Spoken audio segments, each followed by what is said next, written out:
What an exciting time to be alive these times on Earth. What we're seeing right now is a mass spiritual awakening of all humanity. And as exciting as this is, this can also be a very confusing and difficult time to navigate.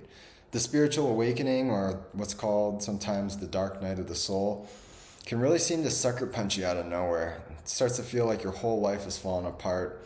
And you might be here yourself, feeling deeply unfulfilled, deeply unhappy with your current life. Maybe you're going through some sort of financial crisis or relationship crisis. Maybe you just lost someone you love and you're not sure how to fill this hole in your life. Now, for a lot of people, I think this process really started during the COVID lockdowns when we were all forced to sit with ourselves and confront our own inner thoughts and emotions. I know for me, I was in college when I went through my spiritual awakening, and looking back now, I feel very grateful that I had the time and the resources to do this deep inner work without worrying about paying bills or raising a family or anything like that. But at the time, I was a college hockey player, and for my entire life, this was my identity. This is who I was, an athlete.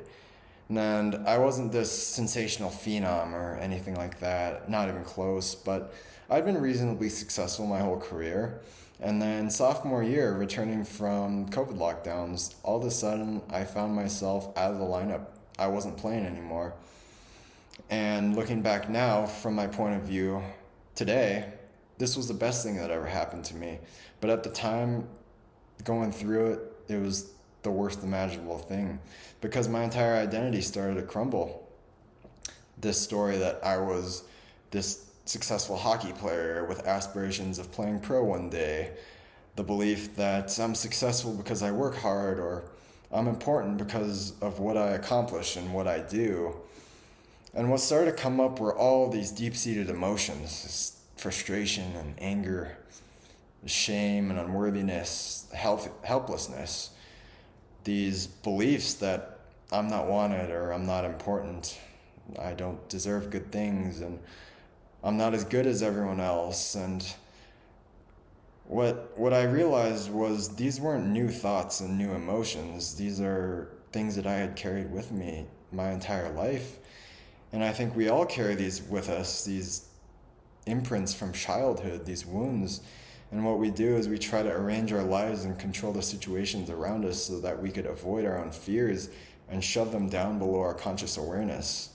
And at this time, it also became very clear to me that my external world, the universe, was nothing more than a mere reflection of my own inner state and my own deepest beliefs about myself and what I deserved.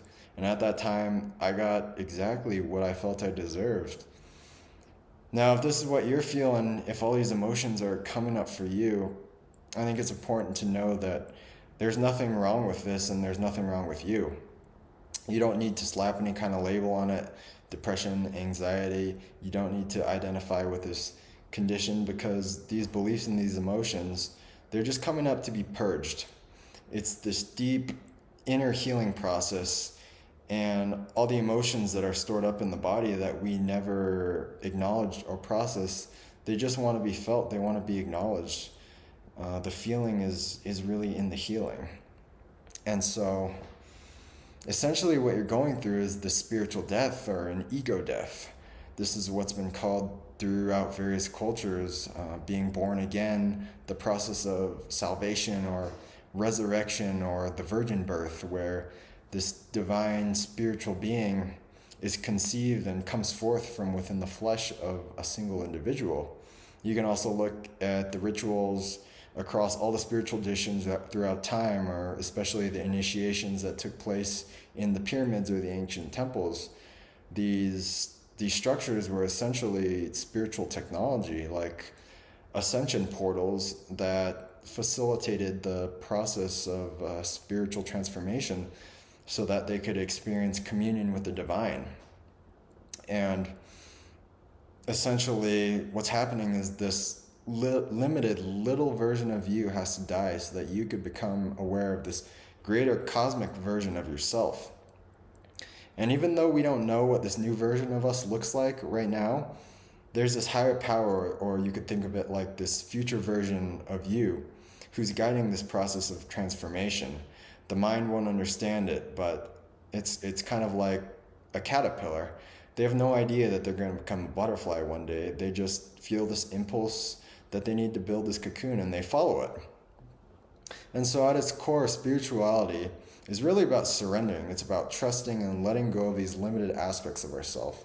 I think we've been led to believe that the spiritual path is one of attaining or seeking or trying to obtain enlightenment somehow by putting in more effort or adopting some new belief system, when really the spiritual path is just about being and embodying your true essence. It's a lot like a dog. Dogs don't think and have these belief systems about who they are and how they should act, and these stories about being abandoned as a puppy and now, oh, I'll never be worthy of love, nobody will ever love me. That's entirely a human thing, where we carry these beliefs and stories, and what the mind does, it takes the past and it superimposes it into the future to try to protect us, to protect us from ever experiencing that pain again.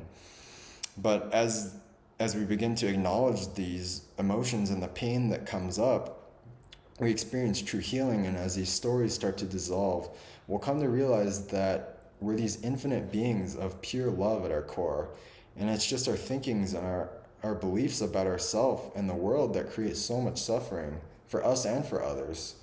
It's like the sun is always shining, but our own beliefs and our attitudes block it, and what the mind tends to do is project it outward and blame others, and so we complain that it's this cloudy, dreary day when it was really just us and our own perception. And this is the meaning of sayings. If you look at individuals like Jesus, who says in the Bible, the kingdom of heaven is always here, always now. It's just our own state of sin consciousness that separates us from God and prevents us from recognizing it.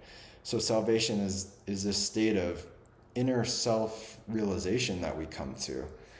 And I have nothing but compassion and respect for anybody who's going through this unraveling process, because I do understand that it's a very painful and disorienting experience. Just know that it's okay to slow down and take a pause in your life. Go easy on yourself. Take it light. Take some time to just be with yourself and learn to observe your thoughts and your emotions objectively without engaging and identifying with them. This particular phase of the journey, I think, can be really frustrating for people, because a lot of times it feels like the people around us don't support us in this journey, or they don't want us to change. And the tough reality is that only the people who have been through this process really understand what it involves. And so you might find people in your life who seem to just disappear and drop out. And that's okay, because the ones who truly matter will always stick around for you, and they'll always come back. So don't feel bad if you want to just isolate yourself and go into hermit mode like I did.